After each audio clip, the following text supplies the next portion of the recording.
दिगंबरा दिगंबरा श्रीपाद दिगंबरा दिगंबरा दिगंबरा श्रीपाद दिगंबरा दिगंबरा दिगंबरा श्रीपाद दिगंबरा.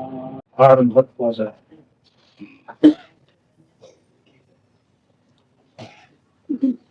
मनुष्य विचार करतो,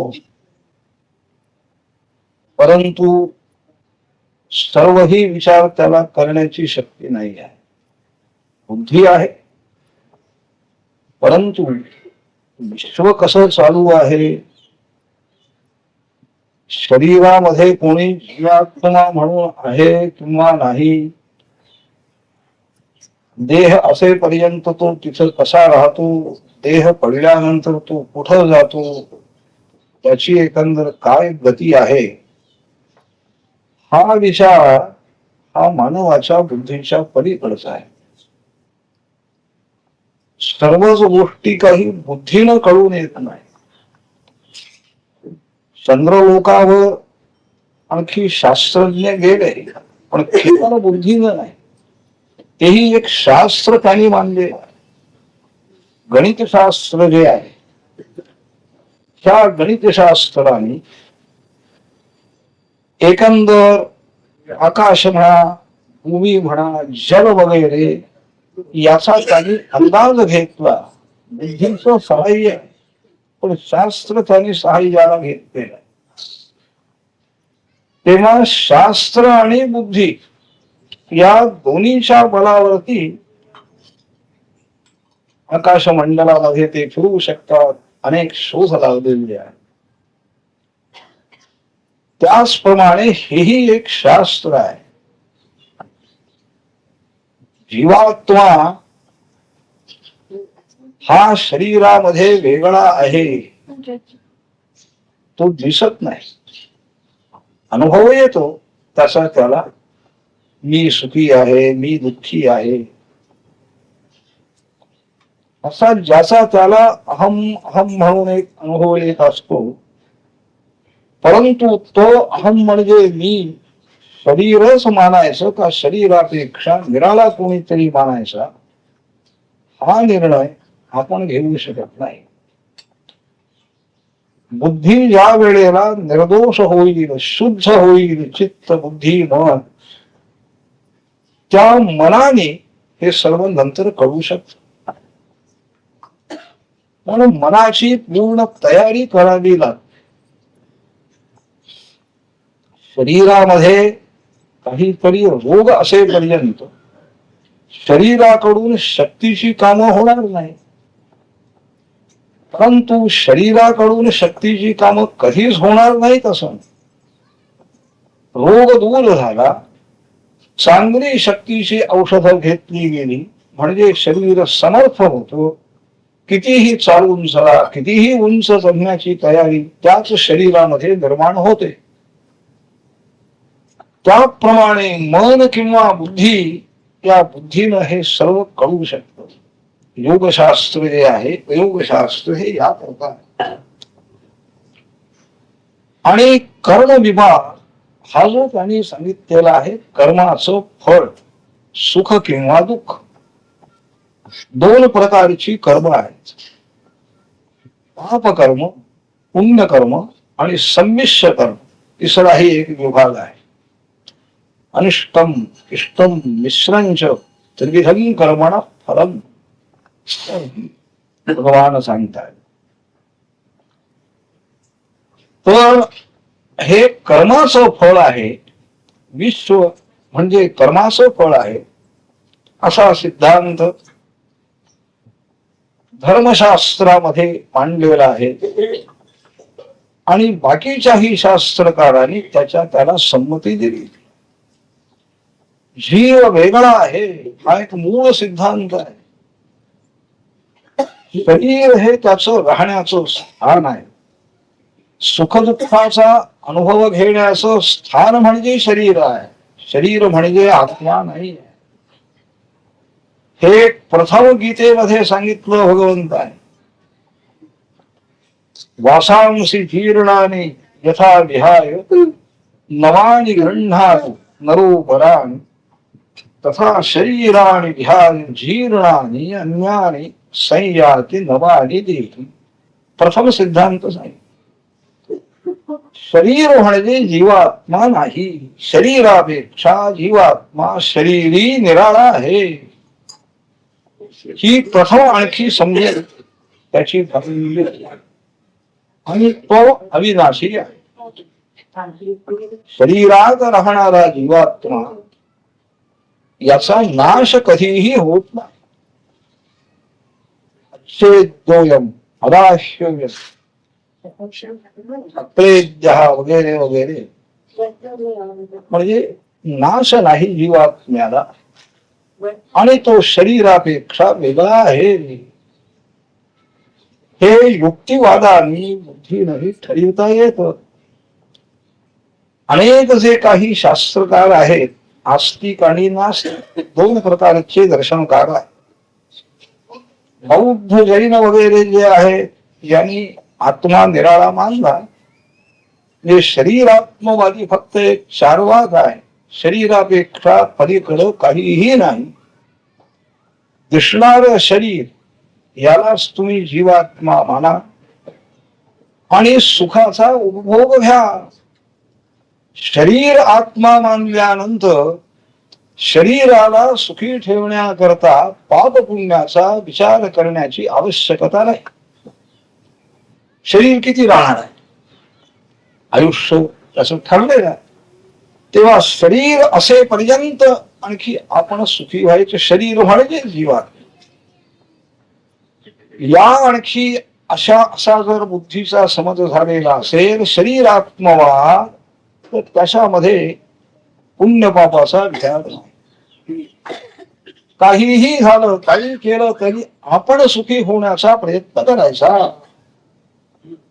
शरीर नष्ट होईपर्यंत जेवढं सुख आपल्याला भोगता येईल तितकं भोगायचं प्रयत्न करायचा.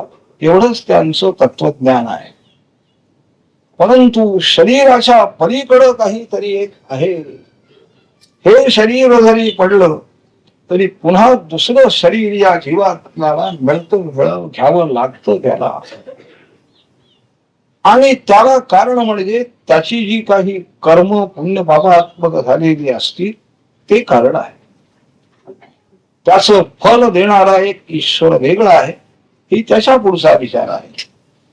पण कर्माचं फल हे जीवात्मा शरीरापेक्षा निराळा असणारा निरनिराळ्या शरीरामध्ये सारखा जात असतो. त्याला फिरावं लागतं. जन्म मरण वगैरे हे सारखं त्याला चालू आहे.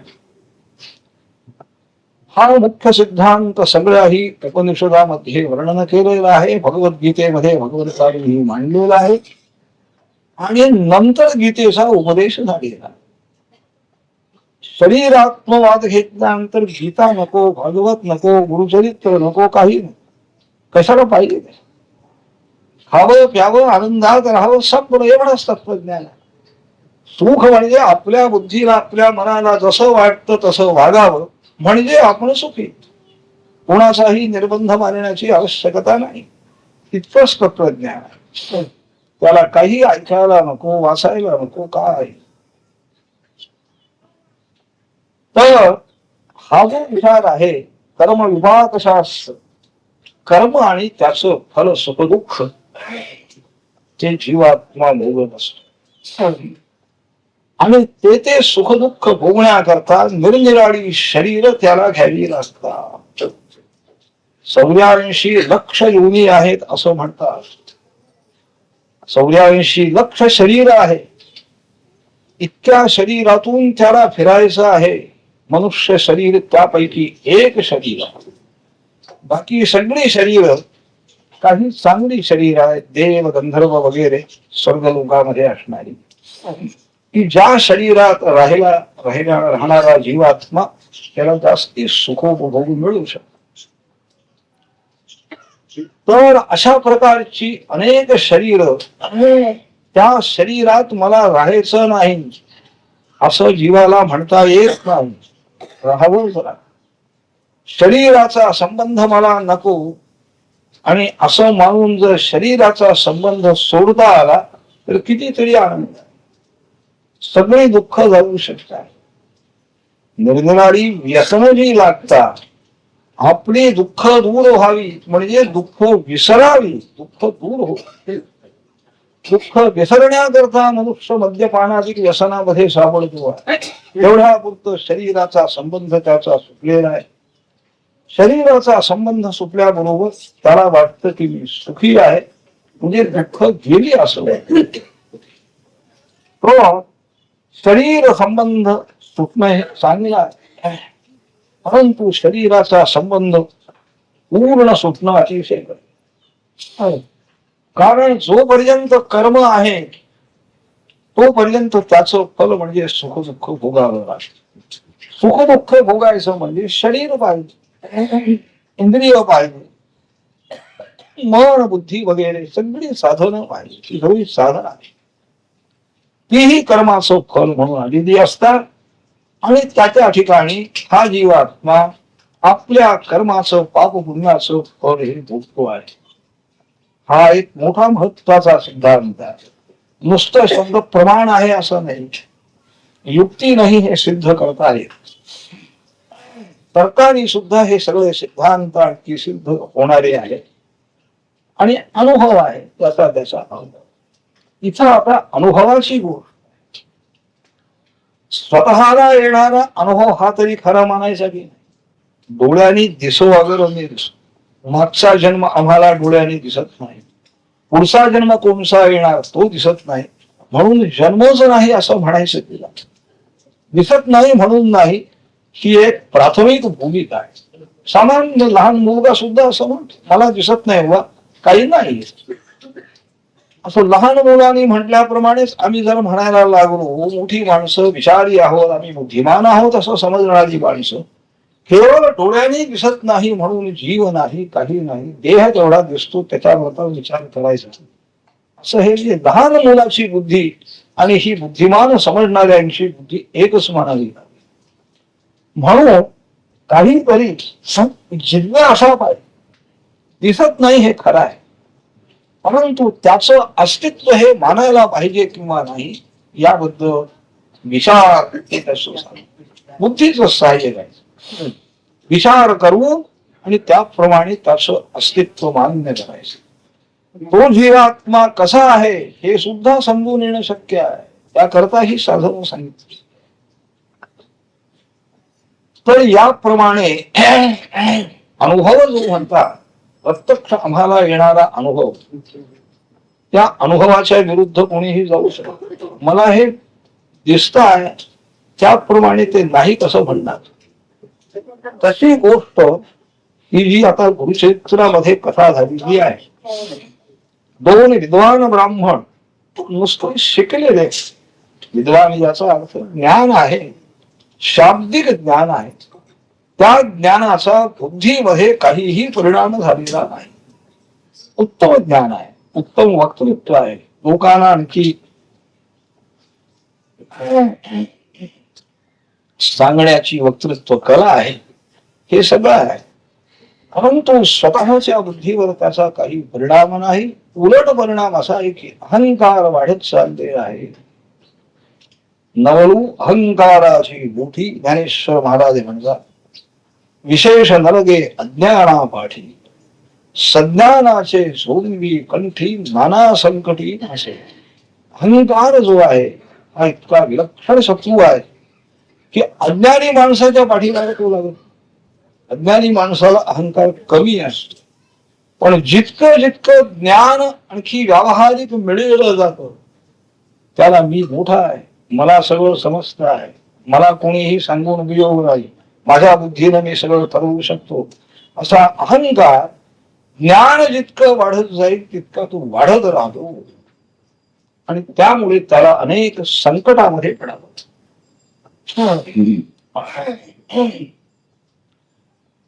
तर ते दोन ब्राह्मण यवन राजाचं सहाय्य त्यांना मिळालं आणि राजशासनाच्या सहाय्याने आपल्या अहंकाराप्रमाणे आपण मोठे आहोत हे सिद्ध करण्याकरता सर्वही राष्ट्रामध्ये आणखी फिरून सर्वही लोक मूर्ख आहेत असं त्याने सिद्ध केलं. तुम्हाला कुणालाही कळत नाही, आम्ही सांगतो ते मान्य करा, आम्ही मोठे आहोत, एवढं सिद्ध केलं. थोडा वेळ झालं ते सिद्ध. अहंकाराचं फल बळतं नाही असं नाही, पण ते अगदी थोडा वेळ राहतं, जास्ती वेळ टिकत नाही.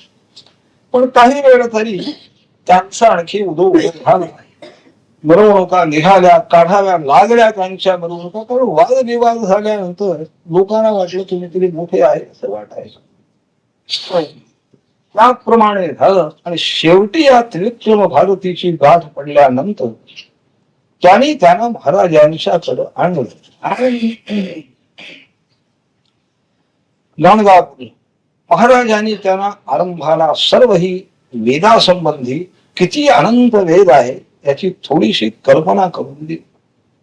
सर्व वेद व्यास सुद्धा सांगू शकले नाही, कारण घेणारेच कोणी नाही. सांगणारा पुष्कळ असेल, पण घेणाराच जर कोणी नसेल तर त्याचं ज्ञान त्याच्या ठिकाणी जेवून जात. पुढे कोणी ऐकणारा नाही तर काय तर म्हणाले असं भेद आहे, तुम्ही अभिमान करू नका, किती दिवस टिकणार आहात तुम्ही तरी वगैरे असं सगळं तत्वज्ञान सांगितलं. पण त्यांना बुद्धीला पटलं नाही. इतका अहंकार इतका वाढलेला होता की नाही, निघून जाणारा नाही. तुम्हाला वादविवाद करायचा नाही, आमचा पराजय झाला, मी मोठे आहात निघून द्या, इथंपर्यंत माळी आहे. त्यामुळे आता त्याने शासन करायला पाहिजे.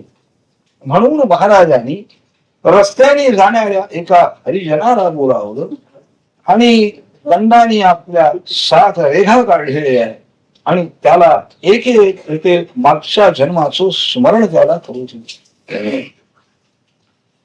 7व्या रेघेच्या अलीकडं आल्यानंतर तो म्हणाला, मी ब्राह्मण आहे, सर्व एकंदर वेदाचा शास्त्राचा माझा अभ्यास झालेला आहे आणि खरोखर संस्कृत भाषेमध्ये उत्तम बोलायला लागला.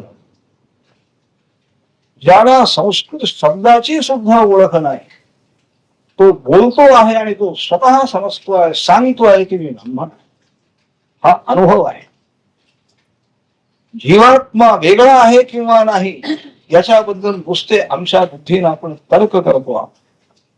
ते तर्क सुद्धा सतर्क नाही, दुष्तर्क करतो. काहीतरी नाही असं सिद्धच होतं शेवटी. त्याच्यातून काही पदरात काही पडत नाही.